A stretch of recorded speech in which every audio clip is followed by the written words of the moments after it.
E aí, gente, Hackman aqui. A gente vai falar um pouco mais sobre Imitation Learning em jogos FPS, Counter-Strike, Call of Duty, enfim, para qualquer jogo, embora a gente tá focando em jogos mais simples por enquanto. A gente já deixou o Doom para trás, a gente vai para outro jogo agora, que eu já vou citar. E o paper vai falar aqui sobre as dificuldades de jogos FPS, né? Que são um ambiente 3D complexo e que são difíceis às vezes até para um ser humano. Eu posso dizer que, por exemplo, tem jogos de tiro que são realmente difíceis, principalmente se for a primeira vez que você joga esse tipo de jogo. Como, por exemplo, se você pôr na dificuldade máxima, alguns Call of Duty você vai ter dificuldade.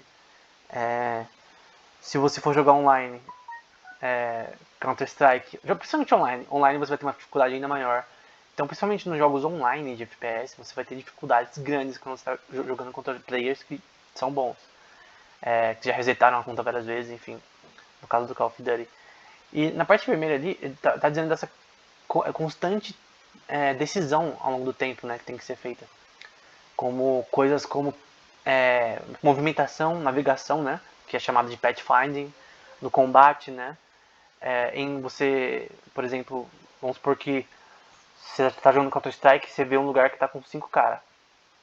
Você vai fugir, né? Então, isso daí é uma coisa que o bot tem que aprender a fazer. Completar os objetivos, como por exemplo plantar bomba, você defender o objetivo.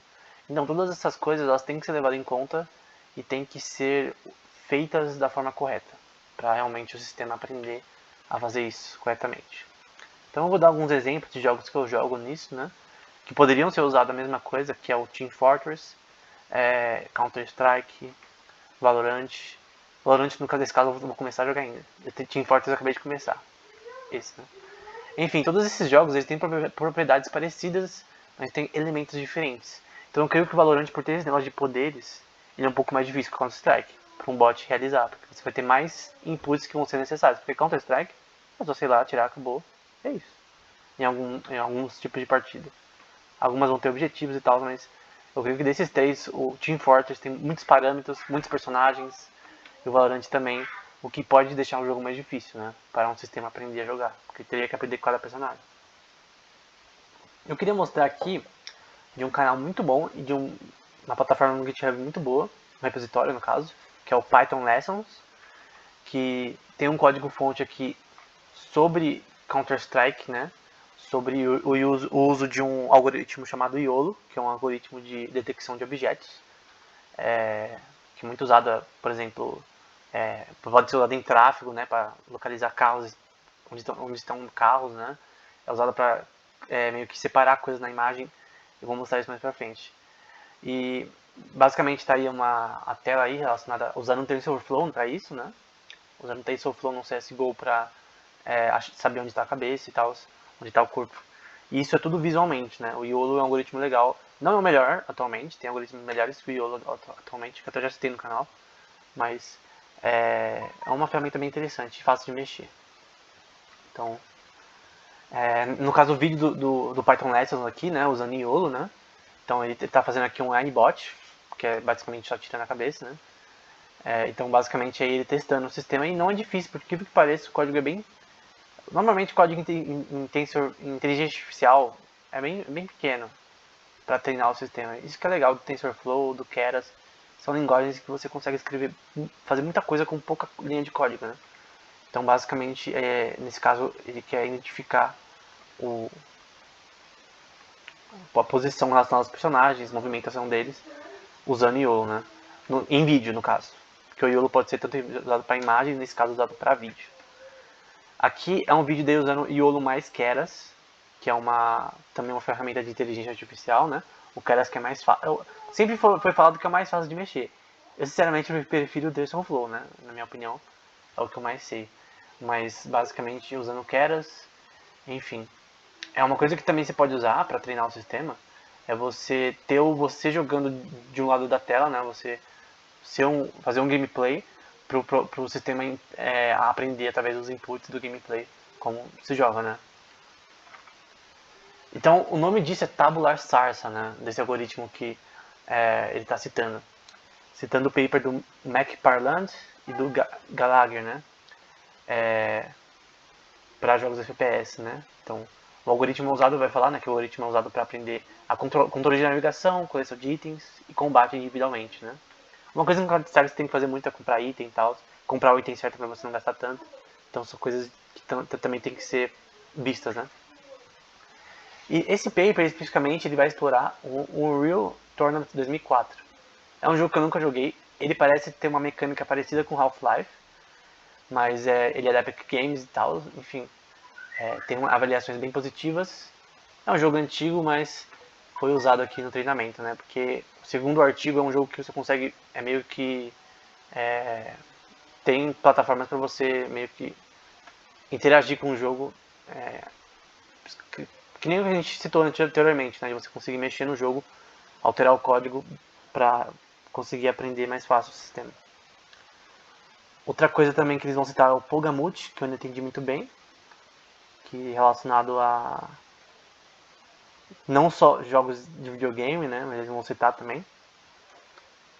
E a arquitetura deles vai ser basicamente um agente que nesse caso vai ter nesse caso específico vai ter 3 modos de exploração para jogar o jogo, que é perigo, que são estados e ações relacionadas a perigo, replenish e explore, provavelmente exploração. Replenish eu não entendi porque eles usam essa palavra, né? Danger, basicamente, são estados de perigo, quando o cara, tipo, inimigos estão na sua direção, quando o inimigo tenta atirar em você ou já atirou, quando ele está atacando uma flag, por exemplo, de luz.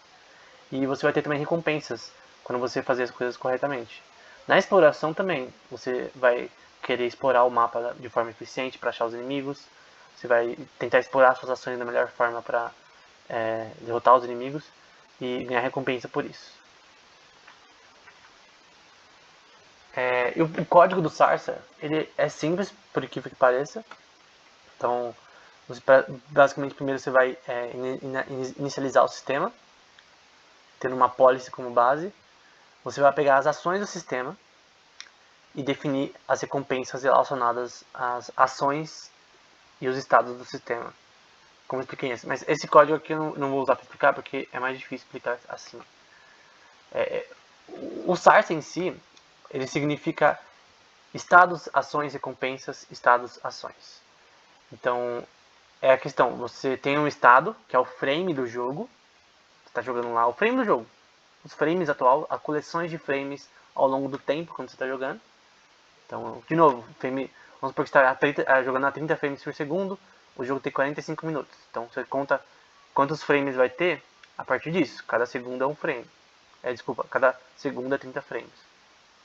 Então, um minuto vai ter 60 segundos vezes 30 frames, que vai ser o número de frames por minuto. Então você vai pegar os estados, que são os frames do jogo ao longo do tempo, as ações ao longo do tempo, que é se atirar, se agachar e tal, e recompensa. Então, estado, ação, recompensa, estado, ação e assim por diante. Porque você vai aprendendo com isso, né? Então o algoritmo ele é baseado numa policy markoviana. O que significa isso? Eu já expliquei isso em outros vídeos, mas o que é a teoria relacionada à estatística de Markov? Um processo de Markov, por exemplo. O Markov Process. Basicamente, por exemplo, você vai lá você sai da rua e você olha pro céu. Aí você fala, nossa, vai chover. Por que você sabe que vai chover? Quem que ensinou isso? Você olha pro céu e, nossa, parece que vai chover. Por quê? Porque a visão que você tem é o estado. Você vê o estado que você está vendo, né? As suas ações é olhar, né? Você olha o estado do céu e você fala, vai chover porque as nuvens estão cinzas e tal. Vai chover. Tá tudo cinza aqui, fez calor o dia inteiro, então vai chover à noite. Eu não sei que hora vai chover, mas vai chover. Isso não significa que você é um profeta ou algo do tipo, que você consegue prever o futuro.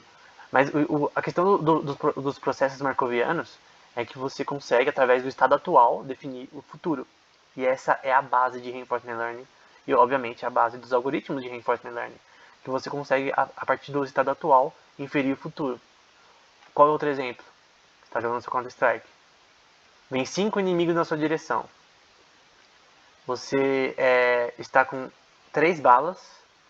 em uma Glock, nem é a Desert Eagle, é só uma Glock que você tem. Você está com 10 de vida. Você olha aquele estado, o conjunto de frames que compõe aquele jogo. O que você vai pensar? Você vai morrer. Você não precisa ser um gênio para saber disso. Então você consegue inferir através dos estados do jogo atuais, o futuro. Nem todos os processos na natureza são marcovianos, mas num jogo são, porque o jogo é um sistema fechado, né? Você vai jogar xadrez, é aquilo. O estado do jogo é aquilo. Então, outra forma de aprendizado que não tem a ver com Reinforcement Learning é a estatística bayesiana, que você vai ter um histórico. Que aí, no caso, eu teria que usar um histórico das minhas jogadas, que tem sistemas de inteligência artificial nos games que poderiam fazer isso, que a partir das minhas partidas passadas, inferir qual seria a melhor ação no passado, né? No futuro, né? Então, eu tenho o meu histórico de gameplays e eu estou jogando agora e eu consigo usar isso para jogar agora. Só que no Reinforcement Learning você tem mais ou menos a mesma coisa, só que você infere a partir do estado atual. Então, o estado atual te mostra o futuro. Então, essa é a base de processos marcovianos e de Sarsa. Então, de novo, explicando o Sarsa, que eu já expliquei anteriormente, né? Você tem ali a função do que, né? Que vai ser a sua tábula, sua expressão tabular, né? Que eu já vou mostrar. Você vai ter as ações ao longo do tempo, que são os frames por segundo. Você tem não, desculpa, o S é as ações, o AT aqui é as ações ao longo do tempo. Quer dizer, calma aí. O S são os frames por segundo ao longo do tempo. O A é as ações ao longo do tempo. Então você vai ter uma função que vai pegar todas as recompensas ao longo do tempo dessas ações que você fez nesses estados. Você vai fazer, como eu disse antes, né, as suas ações que foram erradas, né, que o sistema fez errado, menos as suas ações que você fez no total, né. Então, você basicamente pega o total de ações, de recompensas e faz menos as penalidades. E aí você vai voltar isso para a sua tabela. Então, vai ficar mais fácil mais para frente. Então é isso. Já expliquei antes, só explicando de novo. Então, é um sistema de recompensas. Tem penalidades e recompensas. A penalidade é a parte verde. Tá vendo esse gama aqui? É verde. Essa parte verde é a penalidade. Você fazer as penalidades ao longo do tempo, né? Menos o total, mais ou menos isso. E na prática, é isso. Você tem aí, por exemplo, uma tábula, né? Sabe? Tipo um Excel da vida. Um banco de dados que vai mostrar isso na prática com as ações. E isso eu vou explicar no próximo vídeo. Então no próximo vídeo, se você não entendeu a parte de matemática ali, anotação e tal, é importante o próximo vídeo porque você vai aprender visualmente. E visualmente a gente aprende qualquer coisa. Então era isso, até o próximo vídeo.